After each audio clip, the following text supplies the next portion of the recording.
Silav êvar baş evan navçen û çiyê ku me amade kirine dixwazim ji we re pêşkêş bikim. Beriye ku em dest pê bikin dixwazim bînin bîra we divê êvarê ya ji îşev saet di bîst û yekan de li gorî saeta Ewropayê lêkolînerê siyasî Ömer Husên wê bi me re be çavderê siyasî ye rojhilata navîn baş nas dike ji nêz ve dişopîne em ê hinek meseleyên dawî nîqaş bikin ka va tekîliya di navbera Rêveberiya Xweser a Rojavayê Kurdistanê û Şamê de ber vê Kudrê ve diçe. Îro daxuyaniya Mazlûm Ebdî hebû, General Mazlûm Ebdî.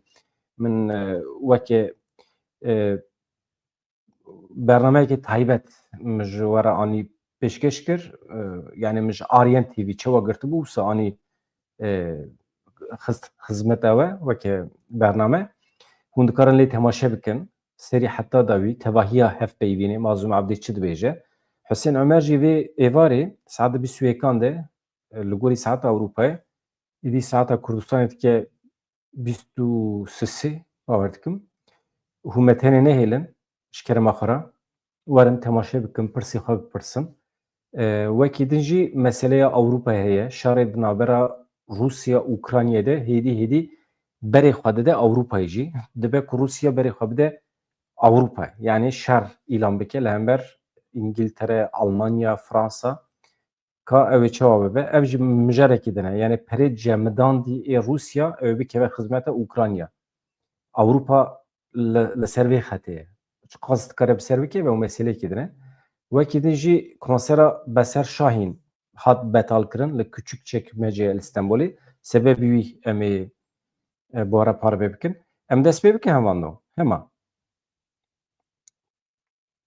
Du êvarê bernameyekî me têr û tijî hebûne bi wesî dax re. Xweş bû, kêfa we jê re hat. Fikrê xwe ji me bi me re parve bikin ji kerema xwe re.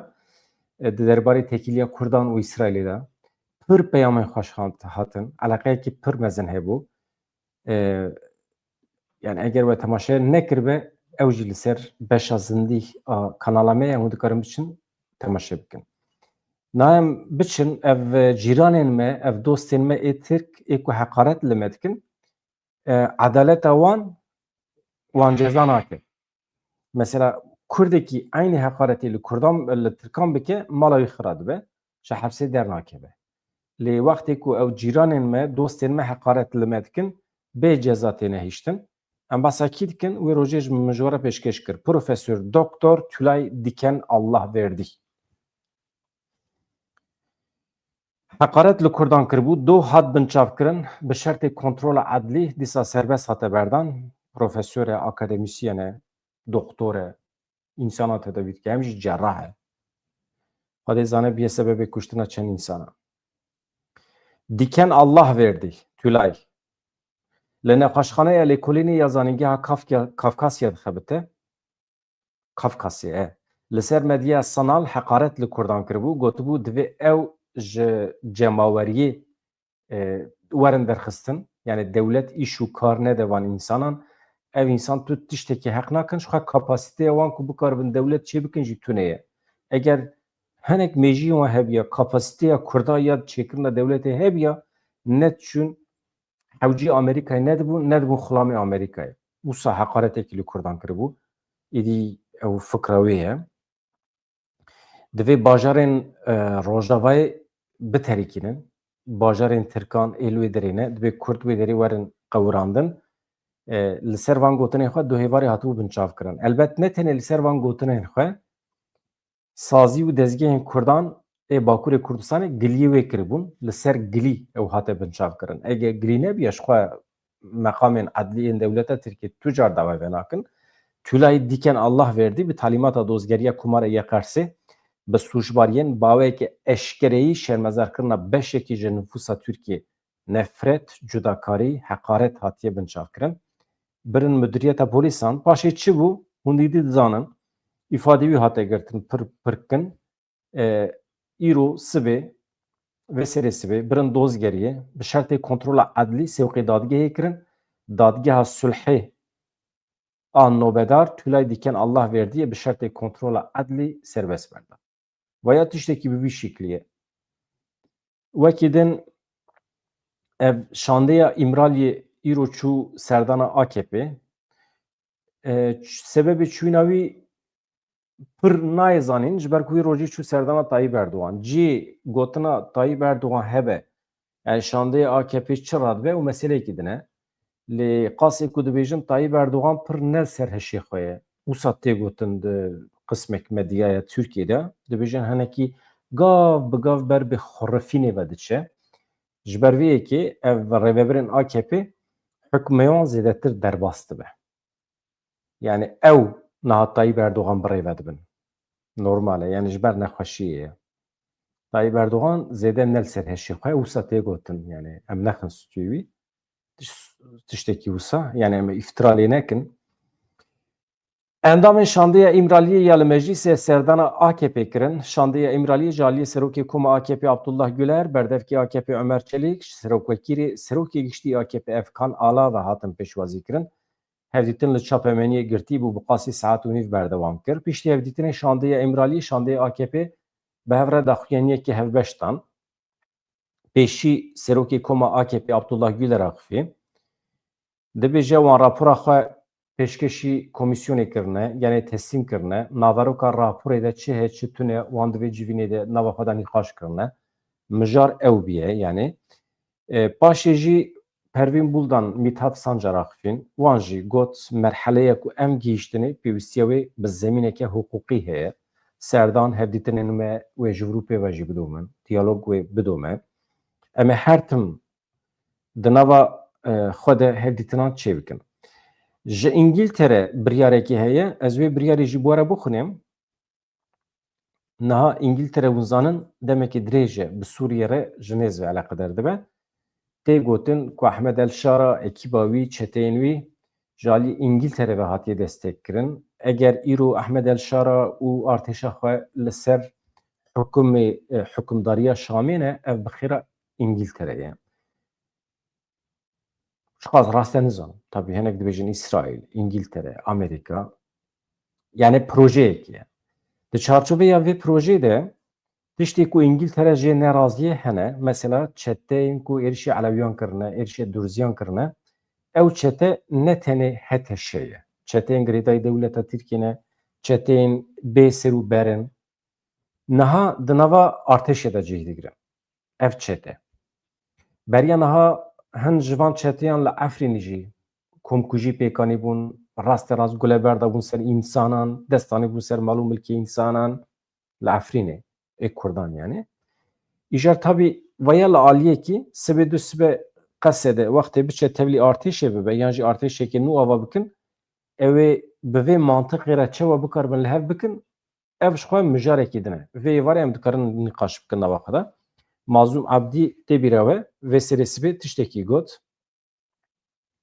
Çi got di nava hikûmeta Şamê de komên tundrew hene li dijî hebûna me ne.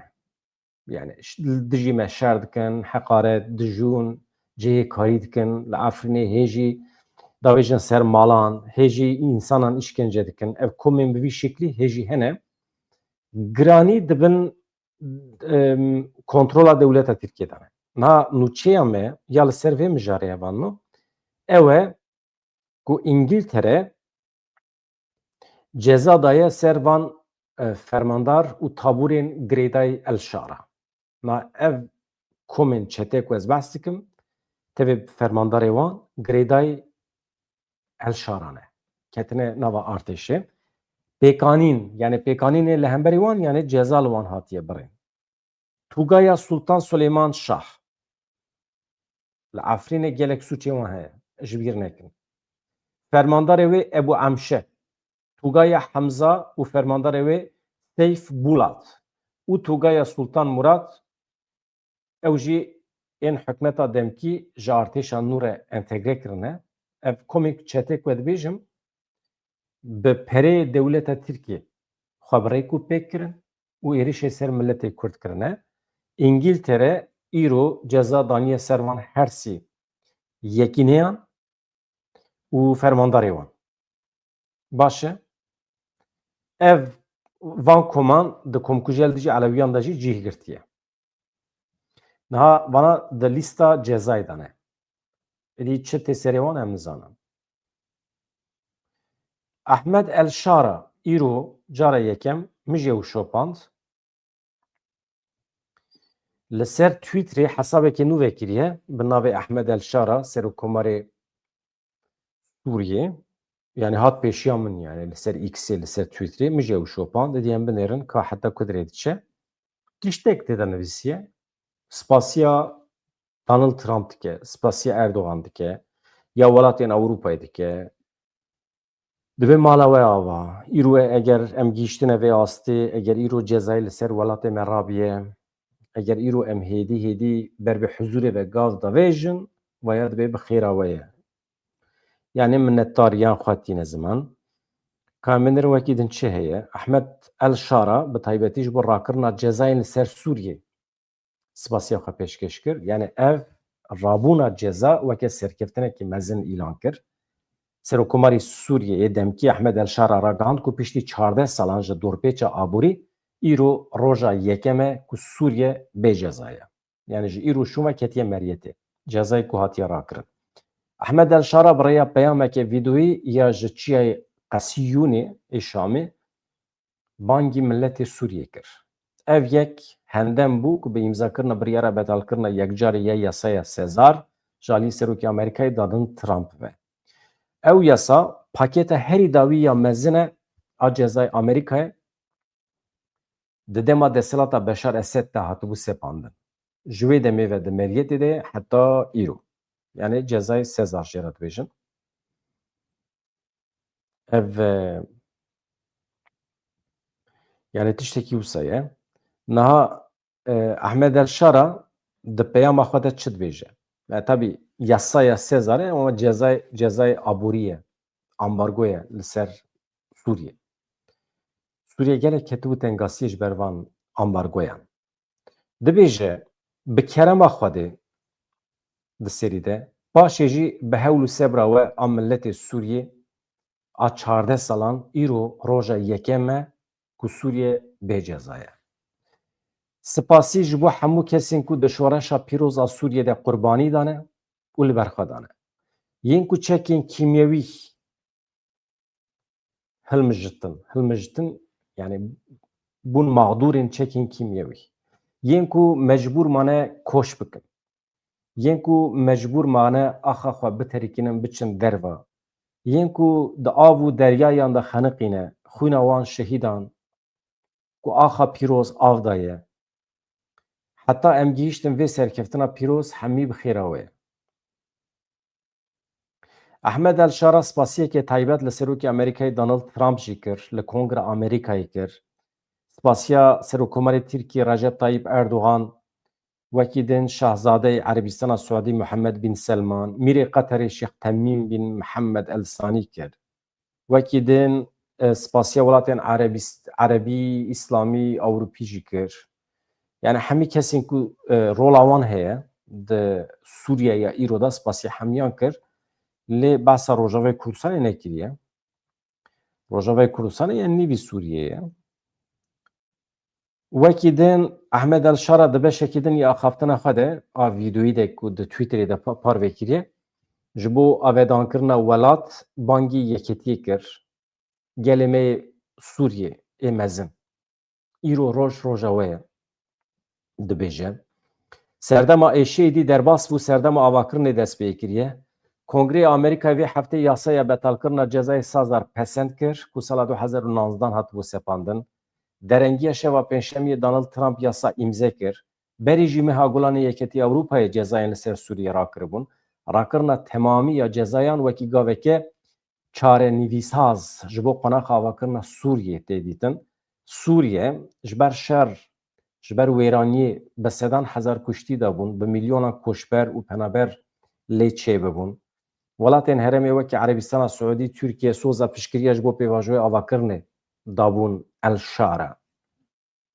Ev jî bi vî şekliyê hevano. Niha ez hema zû û çê ji we re bixwînim. Paşê jî em ê behsa operasyona mezin ya li Sûriyê bikin. Amerîkayê dest bi operasyonekî mezin kiriye, ne tenê ji reşayiyê ve ji bejayê ve ji hewayê ve jî. Balafirên şer di dewrê dane. Amerîkayê êdî fehm kiriye ku bê tevlîbûna Qesedê operasyona li hember Heteşê nemimkün e. Mazlum Abdî Vêsibê di vîdeoya xwe de dibêje ev 10 salin em bi hev re di nava tatbîqan de ne, di nava operasyonan de ne, tu carekî di mevcudiyeta me de li hember hêzên Amerîkî êriş çê nebûne. Cara ewil operasyonekî pêkanîn yan jî tatbîqatekî eskerî bû, bê qesedê hema eskerê wan hatin gulêbaran kirin. Mazlum Abdî vê yekê dibêje. Yani divê hinek baqil bin, divê hûn zanibin ku hûn ku derê ne. Sûriye deverekî hessas e. Bê qesedê hûn nikarin gav bavêjin. Wisa nerhete. Di nava van hêzên Heteşê de tonkî komên tundrew hene.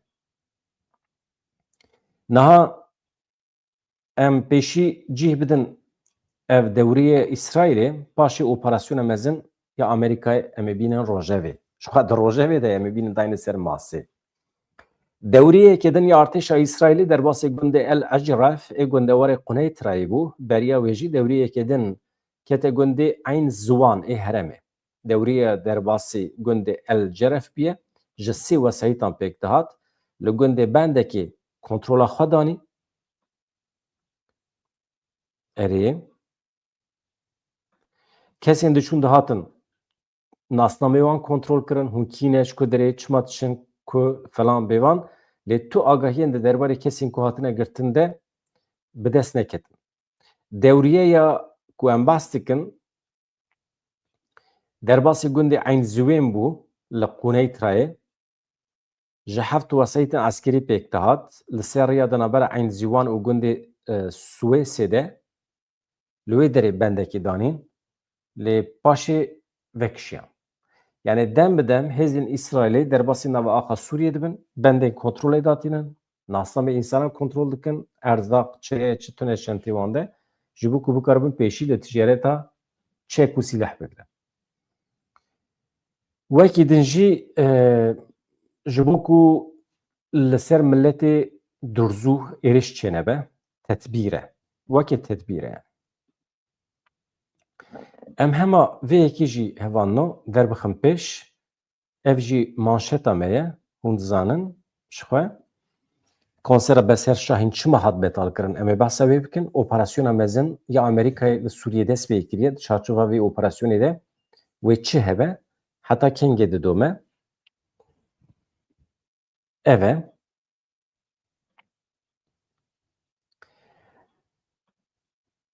Amerîkayê li Sûriyê dest bi operasyona bi navê Çavê Bas kir. Ev tolhildan e. Yani heyfa Xwedistîne. Wezîrê Şerîyê Amerîkayê Pete Hegseth ragihand ku wan li Sûriyê li dijî Daişê dest bi operasyona bi navê Çavê Bas kiriye. Ev operasyon wekî bersivdayîna êrişa li bajarê Tetmûrê yê Sûriyê hatiye dest pê kirin ku têde du esker welatiyekî Amerîkî hatibûn kuştin. Wezîrê Şerîyê Amerîkayê Pete Hegseth teqez kir ku ev ne şer e. Ragihandina heyfgirtinê ye, ragihandina tolhildanê ye li hember kesên ku Amerîkyan dikin hedef. Pete Hegseth li ser hesabê xwe yê platforma medya civakî di derbarê operasyonê de parvekirinekî kir. Hegseth diyar kir ku rêveberiya Washingtonê li Sûriyê dest bi operasyona Çavê Bas kiriye. Operasyon Hewkê Strêk. Ev yek ne destpêka şerekî ye, ragihandina tolhildanê ye dibêje. Hegseth di daxuyaniya xwe de gotinên tûj ên tund bikaranîn. Wiha got. Wekî ku me yek ser piştî êrişa hovane gotibû eger hûn li ciyekî cîhanê Amerîkyan ji xwe re bikin hedef, hûn ê jiyana xwe ya Kurd û tijî dilgiranî bi wê zanînê derbas bikin ku Amerîka wê we bike nêçîrê. We bike nêçîr. Yani Amerîka wê weke nêçîr bibîne û baweyekî bê rehm we bikuje. Ez dixwazim vê hevokê dubare bikim. Ev gotina wan e, gotinekî weke gef dibe merûv xelkê nas bike hevanno. Wextê ku binêrin du eskerê wan hatin kuştin û bi kîn û nefretekî çawa dest bi operasyonekî ew qas berfireh dikin. Yani vaya ji me re jî dikare bibe weke numune. Wekî ku me yek ser piştî êrişa hovane gotibû eger hûn li deverekî cîhanê Amerîkyan ji xwe re bikin hedef, hûnê jiyana xwe ya Kurd û tijî dilgiranî bi wê zanînê derbas bikin ku Amerîka wê we bike nêçîrê û baweyekî bêrihm we bikuje. Di vê naberê de Wall Street Journal jî li ser zimanê rayedarekî Amerîkî got, di operasyonê de ji bilî helîkopterên Apache, mûşekên HIMARS, balafir jî hatine bikaranîn. Balafirên şer ên F-15 A-10 hatine bikaranîn, operasyon hê jî didome. Hê bawekî vêkirî nehatiye gotin ka Qesedê di vê operasyonê de kîjan rol dilîze. Muheqqaq askerên Qesedê hene. Lê kîjan rolê dilîzin heta Kudrê diçin veya nayê zanîn. Ji xwe beriya serê salê Qesedê wê hêdî weke sê beş di artêşa Şamê de ciyê xwe bigire. General Mazlum Abdî vê sibê di Aryan TV de dibêje min par vekiriye di beşa vîdyoyê de ye tevahiya hevpeyvînê hûn dikarin godar û temaşe bikin. Têda dibêje hevan em tevlî artêşa Şamê nabin. Em artêşeke nû ava dikin. Ev tevlîbûna me ya nava artêşê yani avakirina artêşê destpêkeke nû ye ji bo me. Destpêka Sûriyeyeke nû ye. Pir bidevkinî, pir bi xwe bawer daxife. Mesela tiştek ku min pir jî hes kir ku ev jî min li rojnamevanê Tirkan jî godar kir. Di derbarê vê hevpeyvînê de ew pir acizin. Ji çi acizin? Ya dibê Mazlum Abdî bi çikê xwe bawer e. Çawa xwesa piştrast e. Çawa xwesa dikare bi xwe bawer biaxife. Mesela dibê normal dibê peymana ku me îmze kiriye bi El Şarara ji heşt xalan pêkite. Dibê çi xalekî heta niha nehatiye pêkanîn. Dibê dostên me ê Tirk, dostên me ê Şamê dixwazin beriya her tiştî xala ku eskeriyê eleqedar dike di pratikî de pêk bînin. Yani tevlîbûna Qesedê ya nava artêşa Sûriyê. Dibê me jî gotiye nexeme, tiş nabe, em wî jî dikarin dest pê bikin. Yani pir bi xwe bawer daxife. Basa li Rojatê Kurdistanê dike, basa İranê dike, şîretan li İranê dike. Yani dibê heyf e, gunê ye. Yani millet bila zirar nebîne. İran dibê ji bo xatirê milletê xwe dibê êdî berê xwe bide demokrasî, berê xwe bide hesasiyetên milletê xwe ji bo ku nebe hedef. Mesela wî jî pêşniyaz dike. û pir bi xwe bawer dibêje ji bo me ev pêvajoyê em di nav dane destpêkeke nû ye. û em hazirin hilbigirin, pêşwazî bikin.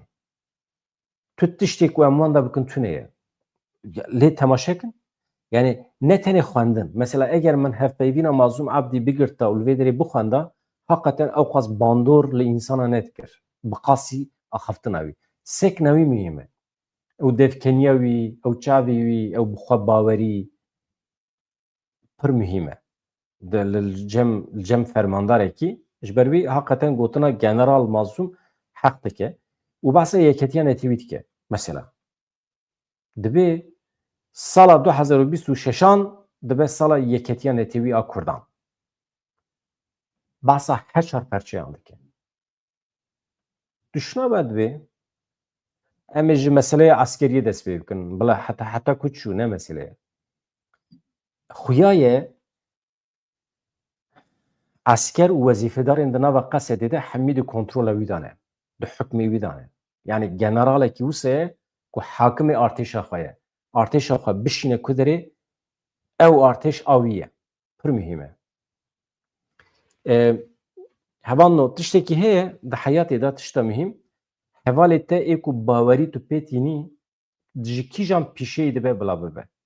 Wextê ku ji te qetiya çû di şîrketekî din de xebitî tu bizanibe ku ew şîrketê dî aydê te ye. Çima? Çünkü hevalê te li wê derê dixebite. Pir mühîm e. Ew televizyona ku rojnamevanekî te ji te diqete diçe televizyonekî din de dixebite, ew televizyona din roja ku hevalê te girtiye kar, ew televizyon jî dî dibe aya te. Çünkü hevalê te tê de dixebite. Ew qas dibe merû bawerî bi hevû dibîne.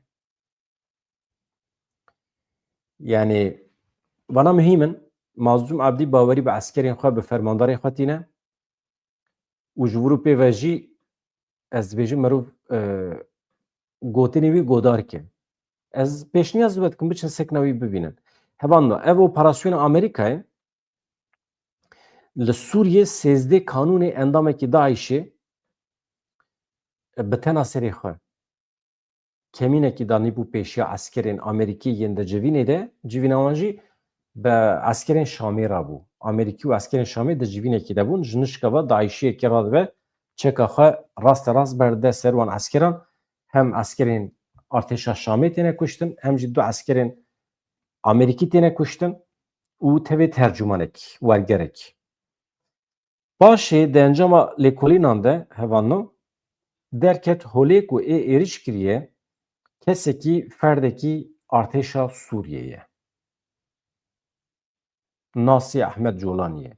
Lê Donald Trump derket got na hûn çi dibêjin bibêjin ev endamê Daişê ye. Em ê Daişê ji xwe re bikin hedef û bi vîya we dewam kir. Aniha jî operasyona ku mezin danî dest pêkirin li hember Daişê ye. Qesedê jî wê têda cih bigire. Hevan no. Niha em ê vê operasyonê bişopînin. Ez dîsa bînim bîra we ji bîr nekin hevalno vê êvarê saet di 21 de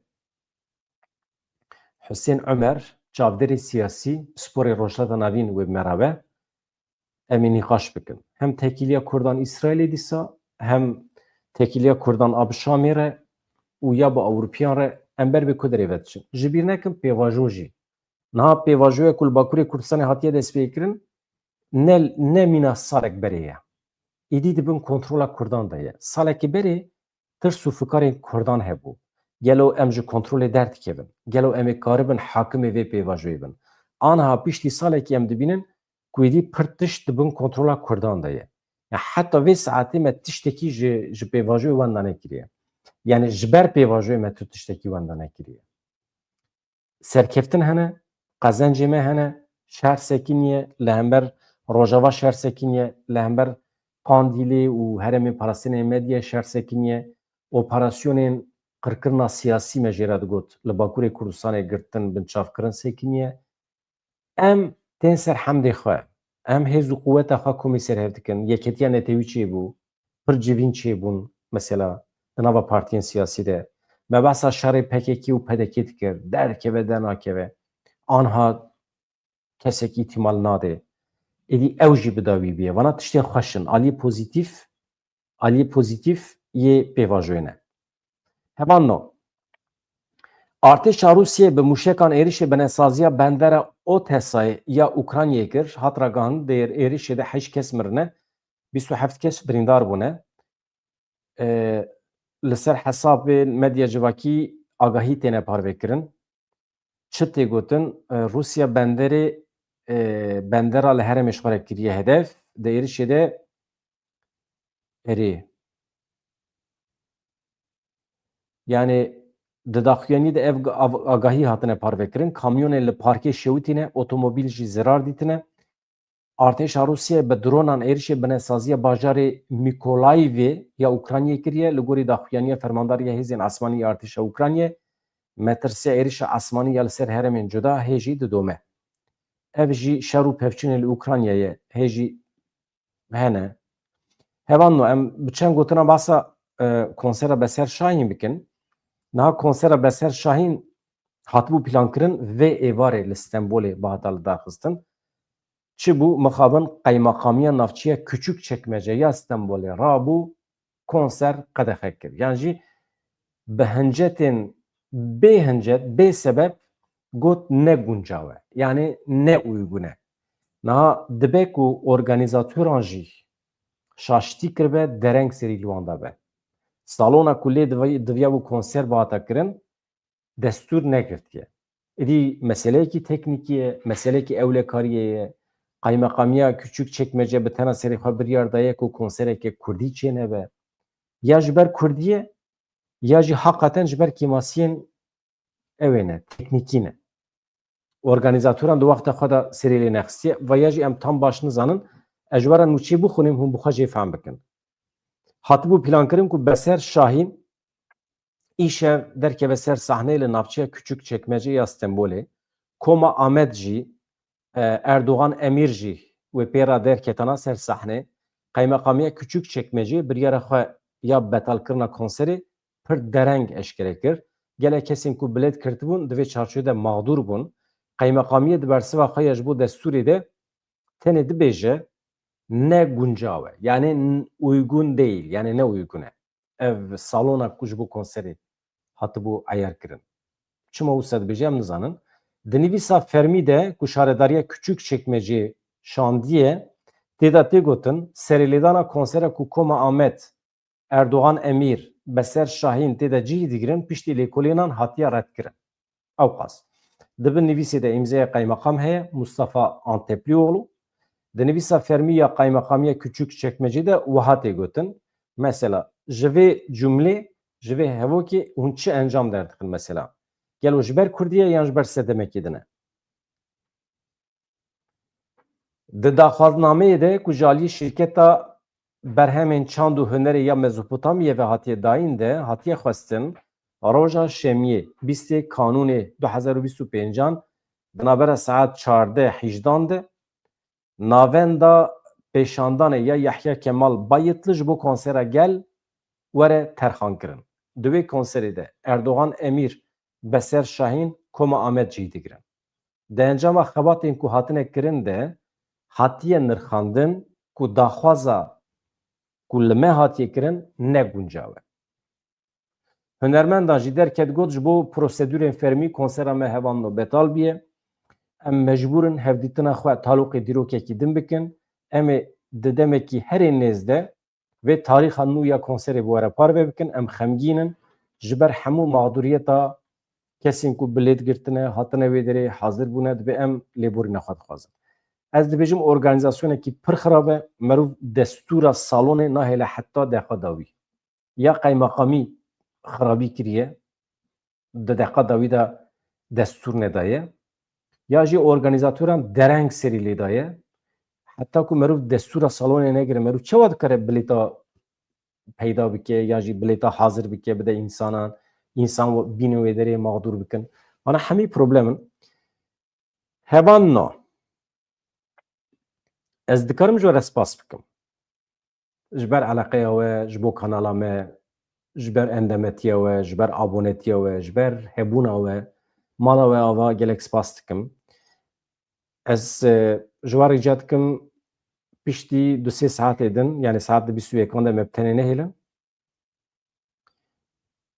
Hevalê me çavderê siyasî Hüseyin Ömer wê merabe, bersiv bide pirsê me. Em xatir ji we dixwazin. Wekî din ka em binerin wê çawa derbas be. Bi hêviya rojên xweş azad dem baş.